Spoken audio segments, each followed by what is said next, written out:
Hello everyone, मैं हूं C Saurabh Singh Baghel and welcome back to my YouTube channel. दोस्तों, UPPCL assistant accountant के previous year के क्वेश्चंस का हम डिस्कशन कर रहे हैं। और इस डिस्कशन की सीरीज में हमने ऑडिट इनकम टैक्स के क्वेश्चंस डिस्कस किए। आज हम अकाउंटिंग के साथ हैं, अकाउंटिंग के क्वेश्चंस डिस्कस करेंगे। और इन प्रीवियस ईयर क्वेश्चंस के थ्रू आपको अपने कंसेप्ट को रिवाइज करते जाना है, कंसेप्ट को बिल्डअप करते जाना है और ये समझते जाना है कि किस तरीके के क्वेश्चन आपके एग्जाम में मिलेंगे और उसी के हिसाब से आपको प्रिपरेशन करनी है। वीडियो को आगे बढ़ाएं उसके पहले मैं बता दूं कि अगर आप यूपीपीसीएल असिस्टेंट अकाउंटेंट के लिए प्रिपेयर करना चाहते हैं तो कॉमर्स पोर्शन के लिए आप हमारा ऐप डाउनलोड कर सकते हैं। ऐप की लिंक डिस्क्रिप्शन पे है और वहां से आप कोर्स के लिए एनरोल कर सकते हैं, जिसमें आपको अकाउंटेंसी, ऑडिटिंग, इनकम टैक्स की recorded classes, printable PDF notes, mock test, quiz, सारी चीजें उपलब्ध कराई जाएंगी। इसके अलावा UKPSC assistant accountant, Jharkhand PGT commerce, FCI manager accounts या असिस्टेंट ग्रेड 3 अकाउंट्स, इन सब की प्रिपरेशन के लिए आप ऐप को डाउनलोड कर सकते हैं। चलिए क्लास को आगे बढ़ाते हैं। तो पहला क्वेश्चन आपके पास आता हुआ,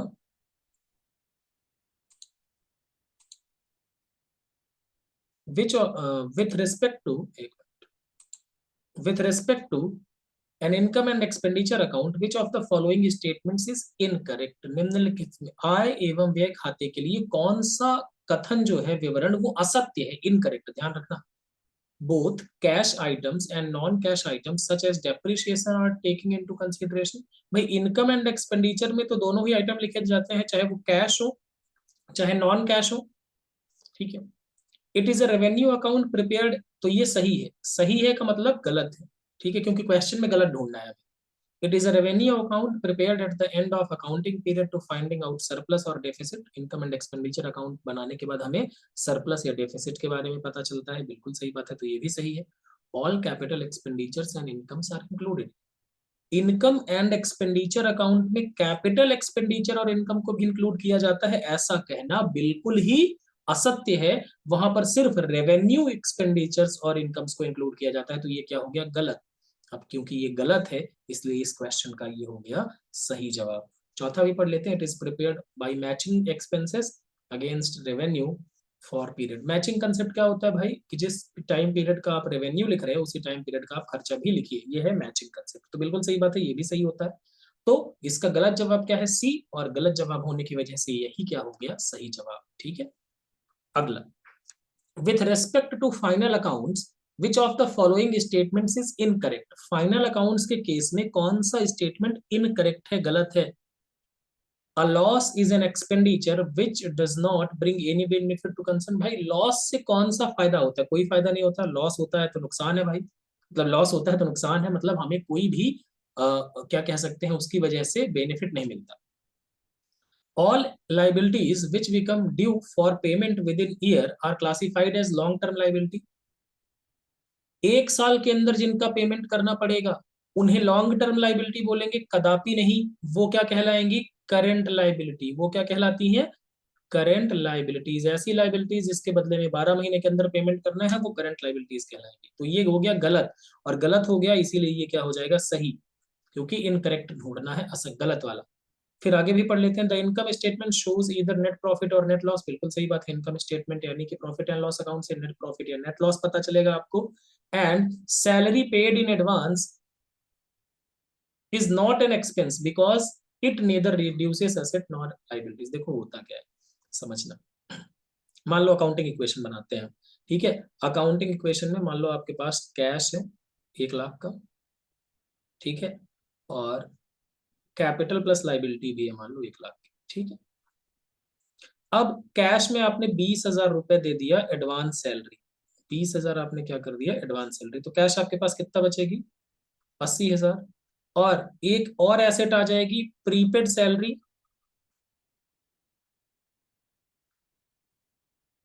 कितना, 20,000, ठीक है।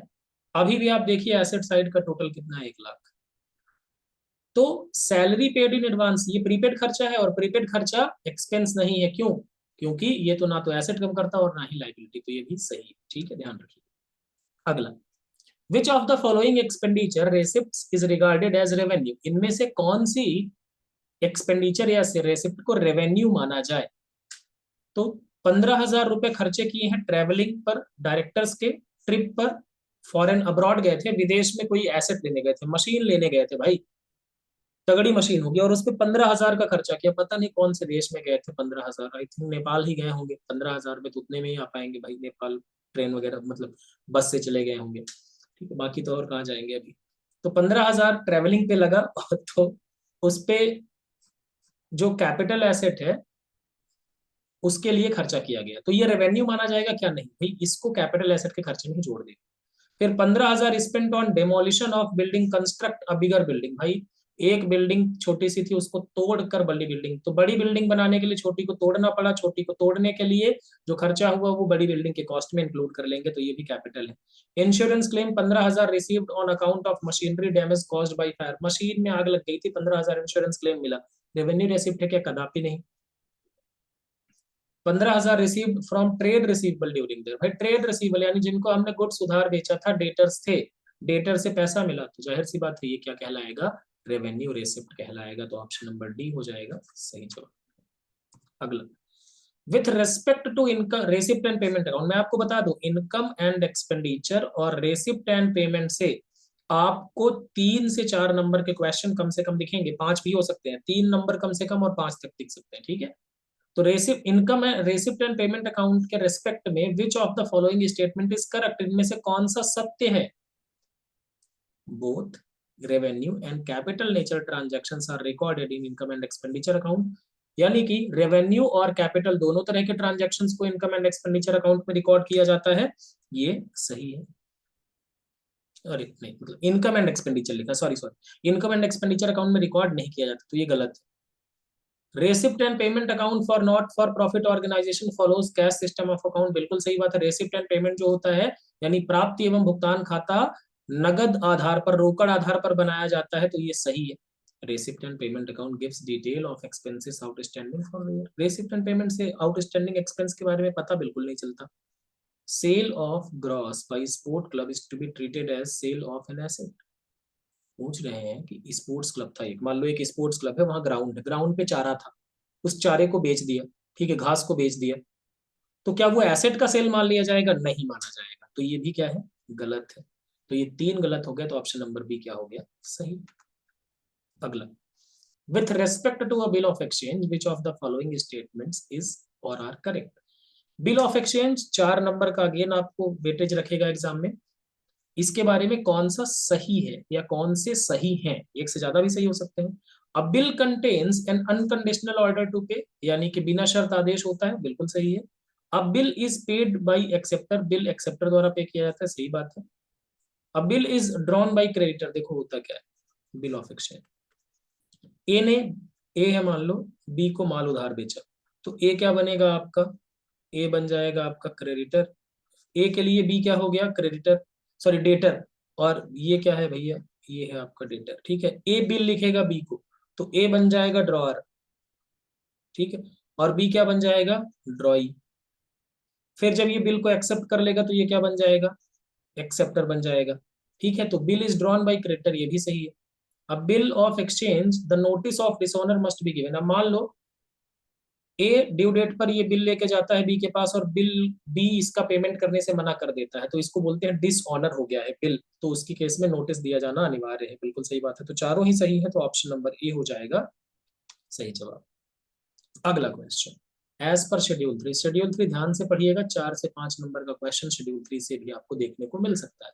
Schedule 3 of companies act 2013 which of the following will be regarded as non current liability, यानी कि 2000 शेड्यूल 3 के हिसाब से आपको नॉन करेंट लाइबिलिटी में क्या लिखना है? तो ट्रेड पेबल्स करंट लाइबिलिटी है, short term borrowing current liability है, short term provision current liability है, तो क्या बचा? डिफर्ड टैक्स लाइबिलिटीज, इनको क्या बोलेंगे?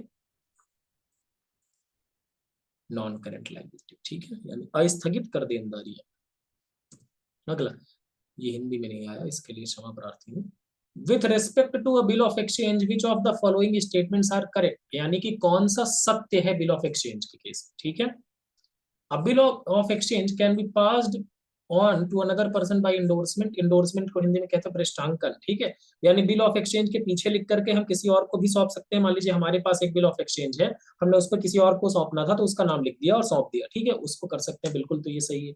Endorsement on bill of exchange is made exactly at is done in case of cheque, endorsement उसी तरीके से करते हैं जैसे चेक का होता है, ठीक है। Primary liability of bill of exchange is that of acceptor, जिसने बिल को एक्सेप्ट किया है पेमेंट की प्राथमिक जिम्मेदारी उसी की होगी, ये बात भी सही है। If the acceptor does not pay, the holder cannot recover amount from any previous endorsers or the drawee। ये क्या है, मान लो, समझना, ए ने लिखा बी के ऊपर, ठीक है, तो ए कौन है, ड्रॉर, और बी क्या हो गया, ड्रॉई, ठीक है। अब ए के पास बिल आ गया, फिर भाई ये एक्सेप्ट करके दे देगा।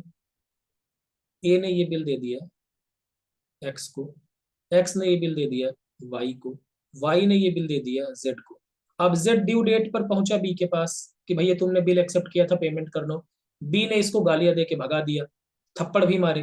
अब ये सवाल ये है कि क्या अब जेड का पैसा सिर्फ और सिर्फ जेड बी से ही ले सकता है कि इन बाकियों से भी ले सकता है। भाई जेड जो आएगा वो बोलेगा वाई तुम चलो पैसा दो, वाई बोलेगा एक्स चलो तुम पैसा दो, एक्स जाएगा ए के पास कि तुम पैसा दो, और ए जो है बी की कॉलर पकड़ेगा, ठीक है, बोलेगा बेटा तू पैसे लेके। तो यहाँ पर क्या होगा, ये कहना गलत है, ठीक है। अगर एक्सेप्टर पे नहीं करेगा तो होल्डर जो है प्रीवियस इंडोर्सर से भी पैसा ले सकता है, ठीक है, बोलेगा भाई मैं तुम्हें जानता हूं, तुम लेके आओ, तुमने कहां से बिल लिखा है तो मुझे क्या मतलब। तो option number C, sorry option number C नहीं, ऑप्शन नंबर ए हो जाएगा सही जवाब, तीसरा गलत है, ठीक है। अगला, which of the following statement is or are correct, कौन सा सही है, ठीक है, ये देखिए। Branch account may be maintained either at branch or at head office, branch account आप ब्रांच ऑफिस या हेड ऑफिस कहीं पे भी बना सकते हैं भैया, आपकी मर्जी। Departmental accounts are maintained at one place only, departmental account एक प्लेस पे बनाया जाता है, ठीक है। As in respect of each branch can be identified, भाई ब्रांच का खर्चा पहले से पता होता है, ब्रांच अलग होती है, ठीक है, तो उसका खर्चे आपको पहले से पता है तो अपोर्शनमेंट की प्रॉब्लम आती नहीं। और डिपार्टमेंट होते हैं, मान लो एक कंपनी में 4 डिपार्टमेंट, ठीक है, और कंपनी का किराया जाता है 1 लाख रुपए, तो क्या करेंगे हम, चारों डिपार्टमेंट का जो फ्लोर एरिया है, जितना एरिया वो ऑक्यूपाई करते हैं उनके बेसिस पर हम क्या करेंगे, उनके रेंट का खर्चा कंपनी का बांट देंगे डिपार्टमेंट्स में। तो अगर कॉमन एक्सपेंस है तो डिपार्टमेंट पर क्या करेंगे, लॉजिकल बेसिस पर बांट दिया जाएगा। तो कौन सा सही है, ऑप्शन नंबर चारों, 1 2 3 और 4, ठीक है। चलिए अगला, एज पर शेड्यूल 3 फिर से आया, देखो एक ही पेपर में ये पूछे गए, which of the following will be regarded as non current asset, को नॉन करेंट एसेट कौन सा माना जाएगा शेड्यूल 3 के हिसाब से। ट्रेड रिसीवेबल ये तो करेंट एसेट है, इन्वेंट्री ये भी करेंट एसेट है, डेफर टैक्स एसेट, चलो इसको, कैश एंड कैश इक्विवेलेंट ये भी करंट एसेट है। तो डेफर टैक्स एसेट्स ये क्या है आपका, नॉन करंट एसेट। देखो नॉन करंट लाइबिलिटी भी पूछ लिया, नॉन करंट एसेट भी पूछ लिया, ठीक है, तो ऑप्शन नंबर सी। अगला, considered old provision for bad and doubtful debt is ₹2000, sundry debtor ₹25,000 and new provision for bad and doubtful debt is required 10% on sundry debtor, then amount of additional provision. देखो debtors है कितने के, debtors हैं भैया ₹25,000 के, ठीक है। इसमें प्रोविजन कितना चाहिए, 10% यानी 2500 का प्रोविजन चाहिए, ठीक है। अब ऑलरेडी कितने का प्रोविजन है, 2000 का प्रोविजन ऑलरेडी बना हुआ है, तो नया प्रोविजन कितने का बनाना पड़ेगा, 2500, सॉरी 5 रुपए, 500 रुपए का। तो ऑप्शन नंबर ए हो जाएगा सही जवाब, आसान सा क्वेश्चन था ये। अगला, with respect to bank reconciliation statement which of the following statements is correct, bank reconciliation के केस में कौन सा स्टेटमेंट सत्य है, ठीक है। तो cheque deposited and clear on the same day will not affect bank and cash balance, देखो होता क्या, मतलब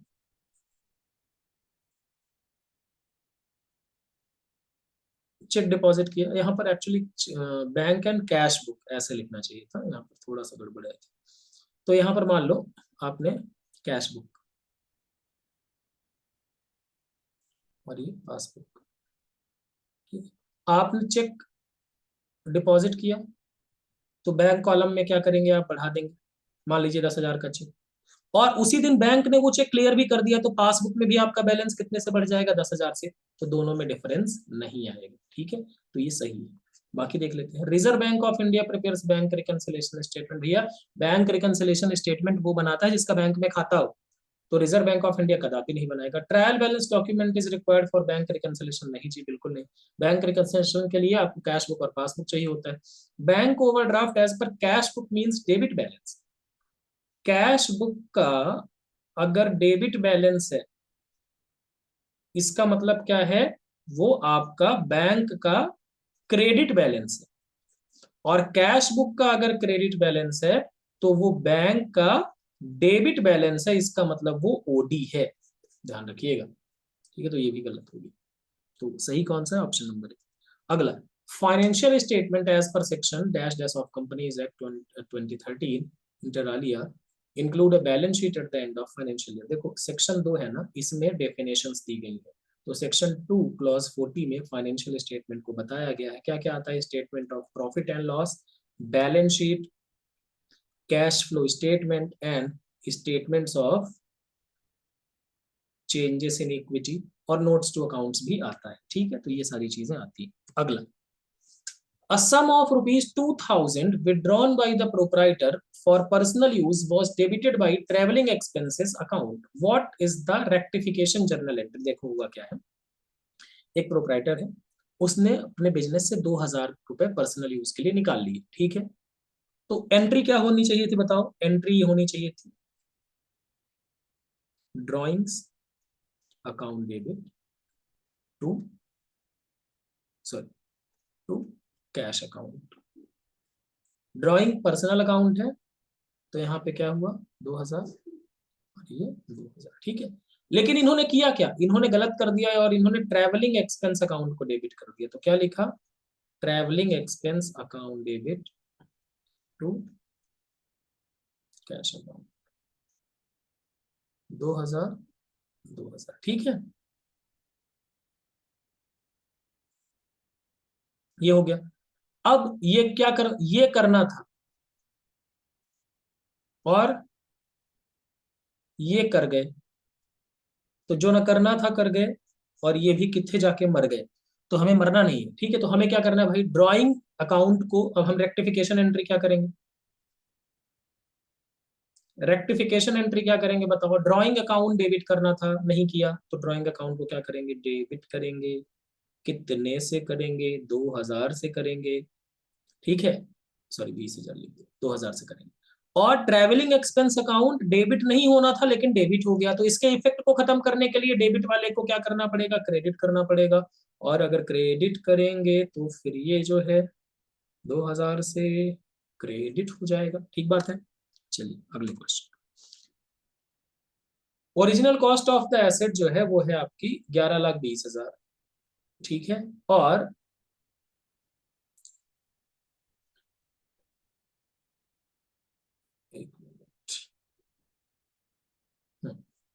सेल्वेज वैल्यू कितना है? 1,20,000। और यूजफुल लाइफ कितना है? 5 इयर्स। तो स्ट्रेट लाइन मेथड से पूछा है डेप्रिसिएशन, तो क्या फॉर्मूला होता है बताओ? Cost of asset divided by salvage value divided by useful life, यही होता है ना। तो ये 10 लाख डिवाइडेड बाई 5 करोगे तो कितना आएगा? परिणाम 2 लाख रुपए। तो ऑप्शन नंबर डी हो जाएगा सही जवाब। ठीक है, अगला, with respect to bank reconciliation statement. देखो कम से कम 4 से 5 नंबर बैंक रिकंसिलिएशन स्टेटमेंट देगा आपको। विच of the following statement is incorrect? असत्य कौन सा है? Bank reconciliation statement is part of passbook ना। बैंक रिकंसिलिएशन स्टेटमेंट ना तो डबल एंटर सिस्टम का पार्ट है ना पासबुक का पार्ट है। ये जो होता है क्लाइंट अपने संतोष के लिए बनाता है भाई, कि बैंक और पासबुक में कोई अंतर ना रहे, और उस अंतर के कारण क्या है। Bank passbook is also known as bank statement, बिल्कुल सही बात है। Bank charges increase debit balance as per passbook, बिल्कुल सही बात है। देखो बात क्या है, डेबिट पासबुक का मतलब क्या बोल रहा हूँ, बैंक पासबुक में डेबिट बैलेंस का मतलब क्या है? ओडी है। ठीक है, मतलब 5,000 रुपए डेबिट, मतलब 5,000 रुपए बैंक से आपने लिए। ठीक है, ये बात है। अब 100 रुपए बैंक ने और चार्ज कर लिया तो 100 रुपए और डेबिट हो जाएगा, तो अब आपको बैंक को कितना देना पड़ेगा? 5100 रुपए डेबिट बैलेंस। तो यही लिखा है कि बैंक चार्ज जो है पासबुक के डेबिट बैलेंस को इंक्रीज करता है और क्रेडिट बैलेंस को क्या करेगा? कम करेगा। मान लो आपके खाते में 10,000 रुपए होते क्रेडिट, और 100 रुपए डेबिट हो गया, तो आपके खाते में अब कितने बचते हैं? 9,900 रुपए। ठीक है, correct. A credit balance is passbook indicates excess of deposits over withdrawals, यानी कि अगर क्रेडिट बैलेंस है पासबुक में तो ये क्या बताता है कि आपने डिपॉजिट ज्यादा की है और विड्रॉल कम की है, तो ये भी सही है। तो गलत कौन सा था? गलत था ऑप्शन नंबर ए। ठीक है, कि बैंक रिकंसिलिएशन स्टेटमेंट पासबुक का हिस्सा है, ऐसा कहना गलत। ठीक है, अगला, selling commission expenses are apportioned among the departments on the proportion of floor area, इसमें तो रेंट को डिस्ट्रीब्यूट करेंगे। एवरेज स्टॉक नहीं। Salary of sales manager of इस डिपार्टमेंट या सेल्स ऑफिस, देखो सेल्स कमीशन जो है ना वो दिया जाता है सेल्स पर, सेलिंग कमीशन, तो इसको डिवाइड भी करेंगे, अपोर्शन भी किससे करेंगे? Sales of each department. ठीक है, डिपार्टमेंटल अकाउंट से। देखो एक चीज समझो, ब्रांच, डिपार्टमेंटल, सेल्फ बैलेंसिंग,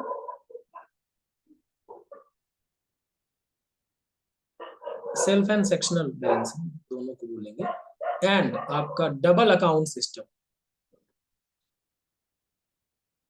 ये 4 चैप्टर मिला के आपके एग्जाम में 15 नंबर का कवर करेंगे। ठीक है, 12 से 15 नंबर। ठीक है, तो इसको ध्यान से पढ़िएगा, इनको छोड़ के जाने की आवश्यकता नहीं है, आसानी से किया जा सकता है। अगला, which of the following statement is correct, निम्नलिखित में से कौन सा सही है? Provision for discount is created only on doubtful debtors, provision on for discount, ये प्रोविजन फॉर बैड डेट नहीं है, प्रोविजन फॉर डिस्काउंट है। ठीक है, तो प्रोविजन फॉर डिस्काउंट जो होता है ना वो हमेशा गुड डेटर्स पर बनाया जाता है, हमेशा किस पर बनाया जाता है? अच्छे डेटर्स पर बनाया जाता है, तो ऑप्शन नंबर बी हो जाएगा सही। चलो अगला, based upon the given details what is the amount credited to income and expenditure account। देखो इनकम एंड एक्सपेंडिचर अकाउंट बनाते हो तो डेबिट में क्या लिखते हो? एक्सपेंसेस, और क्रेडिट में क्या लिखते हो? इनकम्स। तो पूछ रहे हैं कि कितना क्रेडिट करेंगे इनकम एंड एक्सपेंडिचर अकाउंट में, कौन से साल के लिए? 2020-21 के लिए। ठीक है, सब्सक्रिप्शन तो मिला कितना है सब्सक्रिप्शन 2020-21 में? 84,000। ये यहाँ पर ऐसे ये कुछ नहीं है, तो ये 84,000 आपको मिला। कहाँ कब मिला है? रिसीव्ड कब? 20-21 में। ठीक है, ये आपको मिला है। उसके बाद इसमें पिछले साल का कितना मिला? हमें तो इस साल का चाहिए ना, क्योंकि हम इनकम एंड एक्सपेंडिचर अकाउंट बना रहे हैं, हम पूछेंगे कि इस साल कितना सब्सक्रिप्शन हो रहा है। ठीक है, तो 19-20 का कितना है तो उसको हटा देंगे। 19-20 का सब्सक्रिप्शन कितना है? 3200, हटा देंगे। और अगले साल का भी मिल गया 1200, कुछ ऐसे महानुभाव थे, दरिया दिल लोग थे जो अगले साल का भी पैसा देंगे, तो 21-22 का कितना मिला? 1200, तो वो भी हटा देंगे। और कुछ ऐसे दरिंदे थे जिन्होंने अभी 20-21 का भी नहीं दिया, तो उसको हमें लेना बाकी है अभी, तो क्या बोलेंगे? आउटस्टैंडिंग सब्सक्रिप्शन कब का? 20-21 का कितना? 6,000, तो उसको जोड़ेंगे, तो ये कितना हो जाएगा आपका? 44 और ये 1600, तो 85,600। ठीक है, ये आपको इनकम एंड एक्सपेंडिचर के क्रेडिट में लिखना है। ठीक है, अगला, with respect to final accounts which of the following statement is incorrect, final account से के संबंध में कौन सा स्टेटमेंट इनकरेक्ट होगा? If the debit side of trading account exceeds credit side then the balance is termed as gross profit. देखो होता है, ये ट्रेडिंग अकाउंट है, तो यहाँ पर आप क्या लिखते हो भाई? यहाँ पर आप खर्चे डेबिट में लिखते हैं और क्रेडिट क्रेडिट में क्या लिखते हैं? इनकम्स लिखते हैं।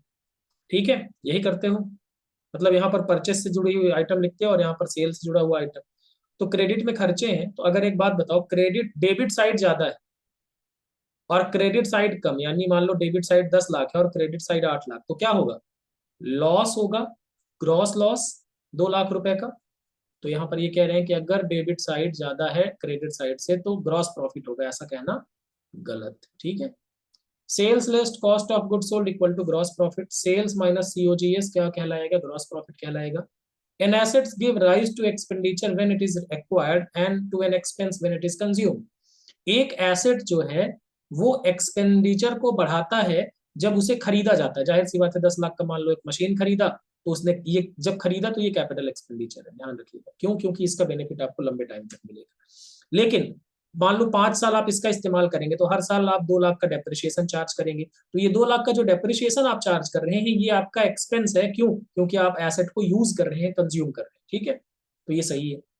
If the balance of an account is on debit side, the trial balance on the of the trial balance where the benefit has already expired, then simple सी बात है। देखो एसेट का, देखो दो चीजें, एसेट का बैलेंस भी क्या होता है, डेबिट होता है, और एक्सपेंस का बैलेंस भी क्या होता है, डेबिट होता है। एसेट अगर है तो वो आपको अभी आगे फायदा देगा, लेकिन अगर खर्चा है तो उसका फायदा एक्सपायर हो चुका है। जैसे आपने किसी को सैलरी दिया, सैलरी दिया, उसने काम कर दिया, उसका फायदा आपको बेनिफिट एक्सपायर हो चुका है, तो ये खर्चा बन जाएगा आपके लिए। तो ये बात भी सही है। तो गलत कौन सा हुआ, ऑप्शन नंबर ए, यानी कि ट्रेडिंग खाते में जब डेबिट साइड ज्यादा होगा, क्रेडिट कम, तो ग्रॉस लॉस की सिचुएशन होगी, सकल हानि होगी। ठीक है, तो ये हमने 20 क्वेश्चन डिस्कस किए। अभी हम आगे और क्वेश्चंस को डिस्कस करेंगे, जिसमें हम प्रीवियस ईयर के क्वेश्चंस के थ्रू अपना रिवीजन भी जारी रखेंगे। आप पढ़ते जाइए, और अगर आपको कॉमर्स पोर्शन के प्रिपरेशन के लिए कोर्स चाहिए तो आप हमारा ऐप डाउनलोड करके कोर्स में एनरोल करा सकते हैं। और आप कम से कम इसमें टारगेट रखें, कॉमर्स पोर्शन में 75 में मिनिमम 65 प्लस का टारगेट होना चाहिए। अगले वीडियो में मिलते हैं। Thank you so much.